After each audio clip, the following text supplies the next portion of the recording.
Lecture number 18 electronics. Topic है हमारा sequential circuit. Sequential circuit की बात करें तो इस पर्टिकुलर टॉपिक में हम पढ़ते हैं फ्लिप फ्लॉप के बारे में,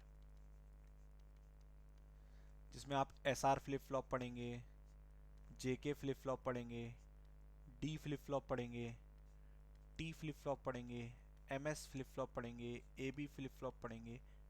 डिफरेंट डिफरेंट टाइप के आप फ्लिप फ्लॉप पढ़ते हैं और इन फ्लिप फ्लॉप की हेल्प से ही दो टॉपिक डिस्कस किए जाते हैं। The first one is register and another one is counter. ये आपका सीक्वेंशियल सर्किट का पर्टिकुलर सिलेबस है। तो हम शुरुआत करेंगे फ्लिप फ्लॉप से। फ्लिप फ्लॉप, तो अगर हम बात करें फ्लिप फ्लॉप की, तो इन सीक्वेंशियल सर्किट के बारे में पहले भी डिस्कस कर चुके हैं जब हमने स्टार्टिंग में टॉपिक सिलेबस डिस्कस करा था, और बीच में लेक्चर में भी करा है कि ये स्टोर करते हैं, दैट मीन्स मेमोरी होती है इन सर्किट्स में। ठीक है, तो इसकी डेफिनेशन की बात कर लेते हैं। ये क्या है आपका? It is the basic memory element of the digital system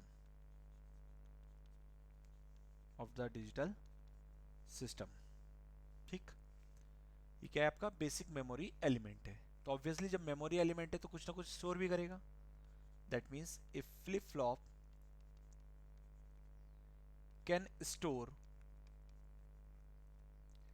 single bit only. Important statement है, इसका यूज आगे भी होगा। That is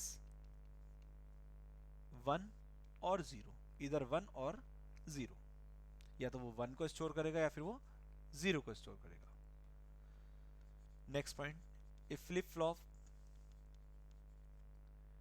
is also called as bistable multivibrator, also called as bistable multivibrator. Even flip flop, sorry, every flip flop will display two output. One output is complement of other,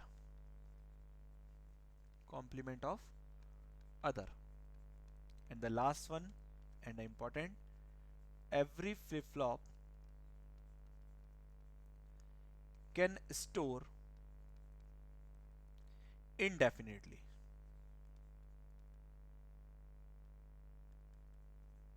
now, तो कुछ points पढ़े हमने flip flop के regarding. क्या? सबसे पहले, it is a basic memory element of digital system. It can store single bit only, इधर 1 और 0। It is also called as bistable multivibrator.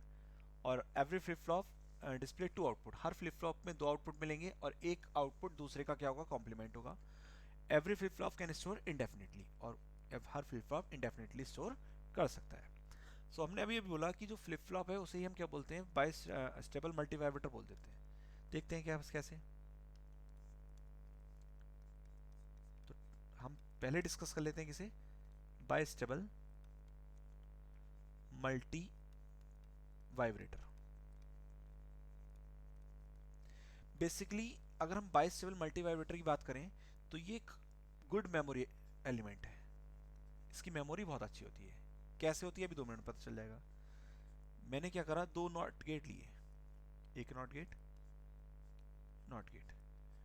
और कनेक्ट कर दिया फीडबैक। नाउ सी, इधर आपका इनपुट है, इधर आपका आउटपुट है। सपोज इनपुट पर 0 दिया, यहाँ 1, फिर यहाँ क्या मिलेगा? आउटपुट पे 0 मिलेगा। ये फीडबैक है तो ये 0 यहाँ जाएगा, फिर से 1, फिर से 0, फिर से 0 यहाँ जाएगा, 1, फिर से 0, फिर से 0, 1, 0।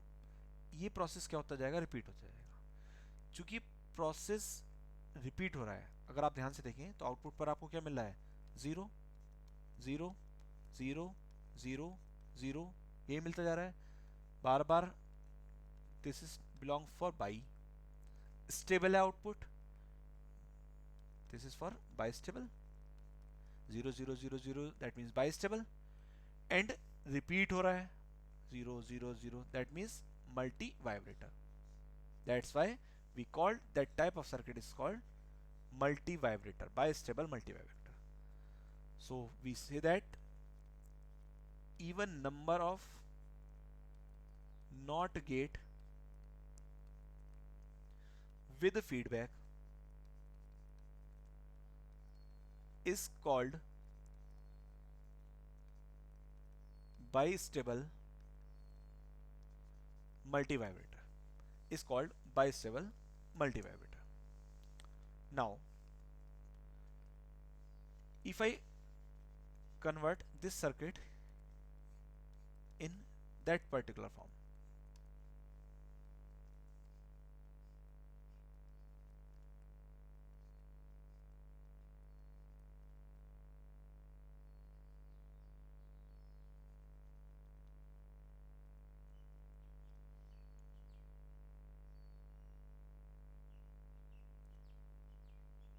और इसे एक बॉक्स में बंद कर देते हैं हम कुछ इस तरीके से.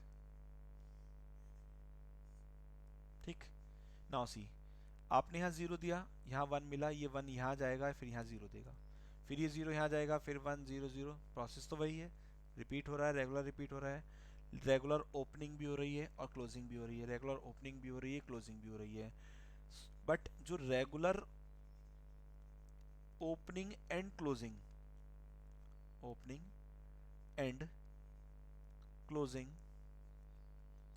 The input terminal degrades the efficiency, degrades the efficiency. आप स्विच को ऑन कर रहे हैं, ऑफ कर रहे हैं, ऑन कर रहे हैं, ऑफ कर रहे हैं, तो उसकी एफिशिएंसी क्या हो जाएगी? कम हो जाएगी. तो जब एफिशिएंसी कम हो जाएगी तो मार्केट में वैल्यू कम ऐसे सर्किट की. तो ऐसी इस चीज को एलिमिनेट करने के लिए, हेंस इट इज eliminated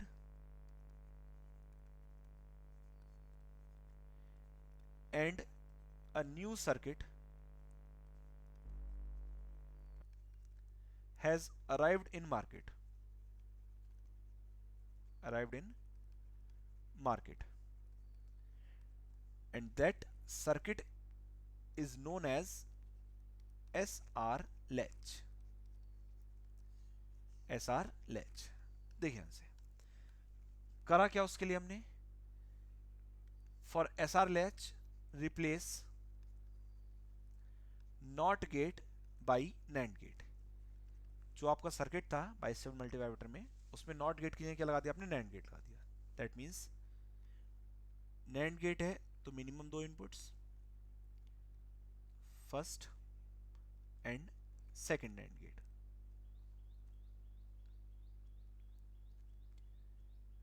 इस इनपुट को S बोल दिया और इस इनपुट को R बोल दिया. बाकी कनेक्शन आपका एज इट इज.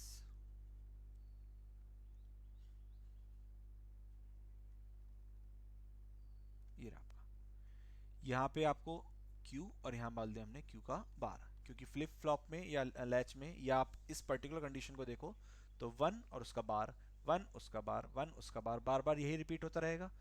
तो मैंने क्या करा, नेट गेट नॉट गेट की जगह क्या लगा दिया, नैंड गेट लगा दिया.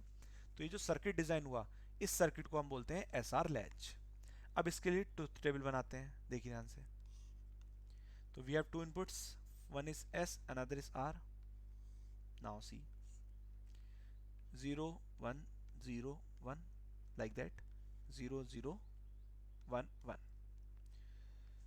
Now see, जब S पे 0 होगा, S पे 0 है और R पे भी 0 है. ठीक. 0 multiplied by anything gives 0, but that bar gives 1. Same as 0 multiplied by anything gives 0 and then bar gives 1. Now see, यहां पर भी 1 मिल रहा है और यहां पर भी 1 मिल रहा है, बट अकॉर्डिंग टू कंडीशन अगर यहाँ पर क्यू है तो यहाँ पर क्या मिलना चाहिए, क्यू बार मिलना चाहिए,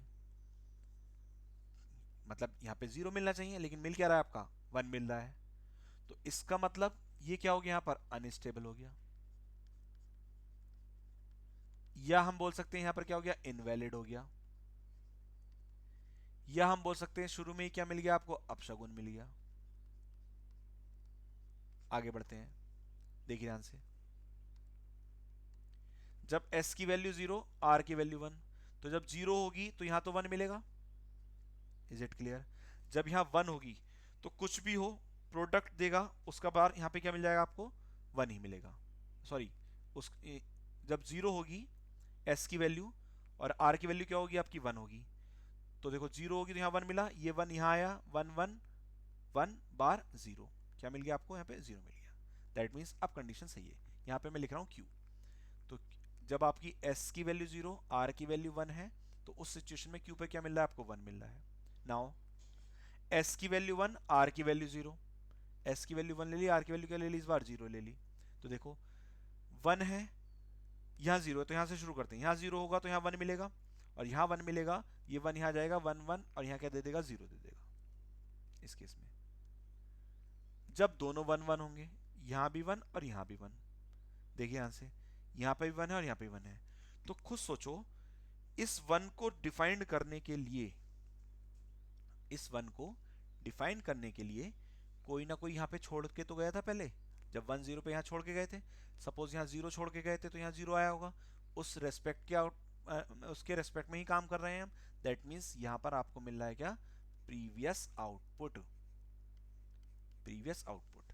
देख लीजिए वन बाई वन एक एक कंडीशन को देख लेते हैं। इसे मैं यहाँ से हटा देता हूँ।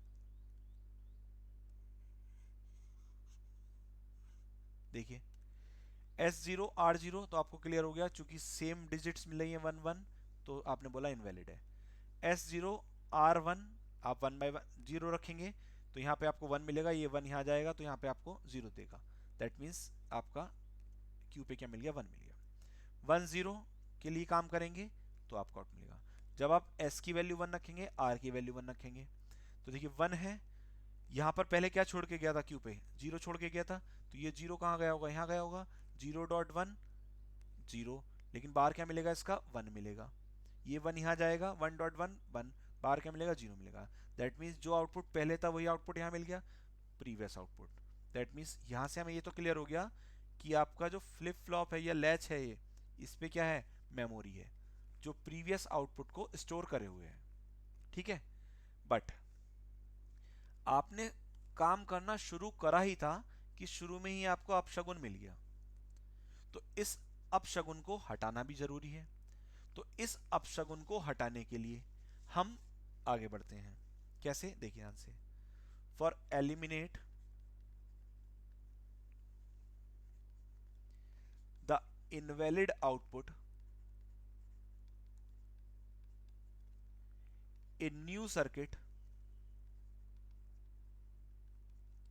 arrived which is called SR flip flop, जिसे क्या बोलते हैं, SR फ्लिप फ्लॉप। ये तो आपका SR लेस था, यहाँ पे आपको शुरू में ही अपशगुन मिल गया, तो उसे एलिमिनेट करने के लिए एक नया सर्किट आया जिसे आपने क्या बोला, SR फ्लिप फ्लॉप। बढ़ते हैं आगे, देखिए ध्यान से। उसमें क्या था, लैच तो आपका एज इट इज रहेगा,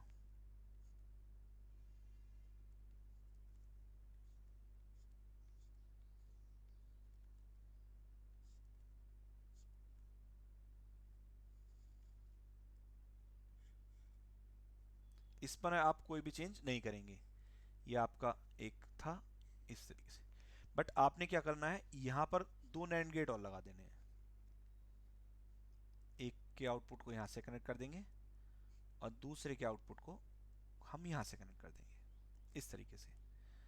कॉमन इनपुट दे दो इनमें एक x, और यहां पर हम वैल्यू कर देते हैं, इसे s बोल देते हैं, इसे r बोल देते हैं। ये आपका बन गया SR फ्लिप फ्लॉप। ठीक है, जहां जिसमें आपका इतना पोर्शन तो आपका क्या है, लैच है, इतना पोर्शन क्या है आपका, SR लैच है।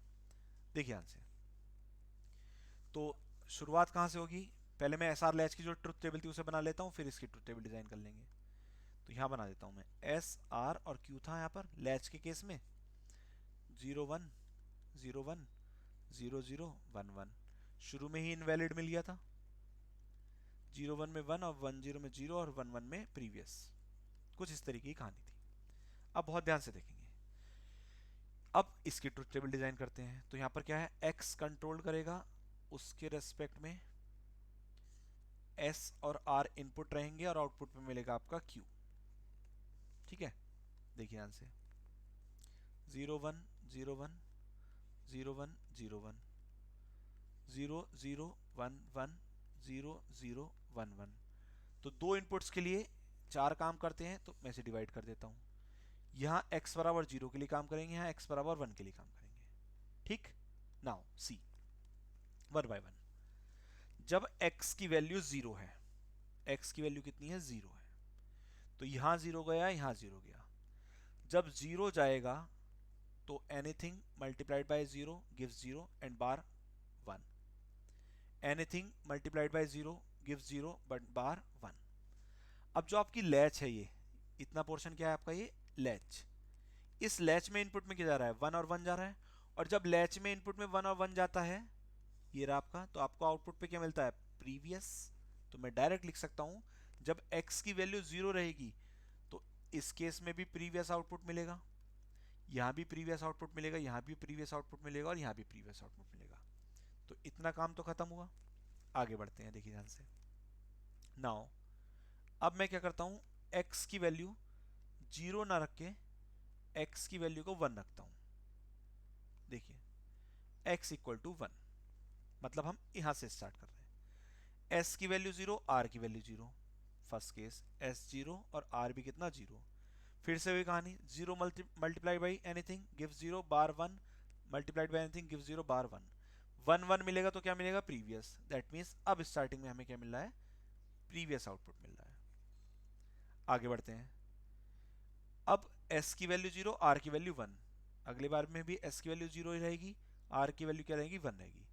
जब s की वैल्यू 0 रहेगी और यहाँ 1 है, तो यहाँ तो 1 ही मिलेगा, यहाँ भी 1 हो गया और यहाँ भी 1 हो गया, तो 1 डॉट 1 गिव्स 1, बार क्या दे देगा उसका, 0 दे देगा। अब क्या मिलेगा, यहाँ पे 0 मिल गया। जब ये 0 मिल गया तो देखो अब लैच में क्या जा रहा है, यहाँ से तो 1 जा रहा है और यहाँ से क्या जा रहा है, 0 जा रहा है। तो लैच में जब 1 और 0 जाता है तो क्या मिलता है, 0 मिलता है। दैट मीन्स यहाँ क्या मिलेगा आपको, 0 मिलेगा। आगे बात करते हैं, देखिए ध्यान से। इस बार s की वैल्यू 1 और r की वैल्यू 0, तो s की वैल्यू 1 और r की वैल्यू क्या लिख रहा हूं मैं, 0 लिख रहा हूं। तो देखो जब ये 1 होगी तो ये 1 है, ये भी 1 है, तो 1 डॉट 1 1, बार क्या मिलेगा यहाँ पे आपको, 0 मिल जाएगा। यहाँ 0 आ गया तो यहाँ क्या मिलेगा, ऑटोमेटिकली 1 मिल जाएगा।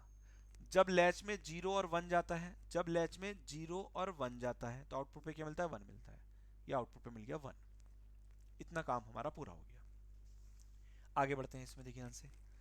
अब लास्ट केस, जब s भी 1 हो और r भी 1 हो, s भी 1 हो और r भी कितना हो आपका, 1 हो, that is s equal to 1 और r ऑल्सो इक्वल टू 1। देखिए यहाँ भी 1 गया, यहाँ भी 1 है, यहाँ भी 1 है, यहाँ भी 1 है। तो जब 1 1 जाएगा तो ऑब्वियसली यहाँ क्या मिलेगा आपको, 0 मिलेगा। जब 1 1 जाएगा तो ऑब्वियसली यहाँ क्या मिलेगा आपको, 0 मिलेगा। तो यहाँ भी 0, यहाँ भी 0 मिला। तो 0 और 0 जब जाता है, जब 0 0 जाता है तो क्या मिलता है, इनवैलिड। तो ये आपका इनवैलिड हो गया। जब लैच में 0 0 जाता है तो क्या मिलता है आपका, इनवैलिड मिलता है। तो हमने इस तरीके से SR फ्लिप फ्लॉप की ट्रुथ टेबल बनाई।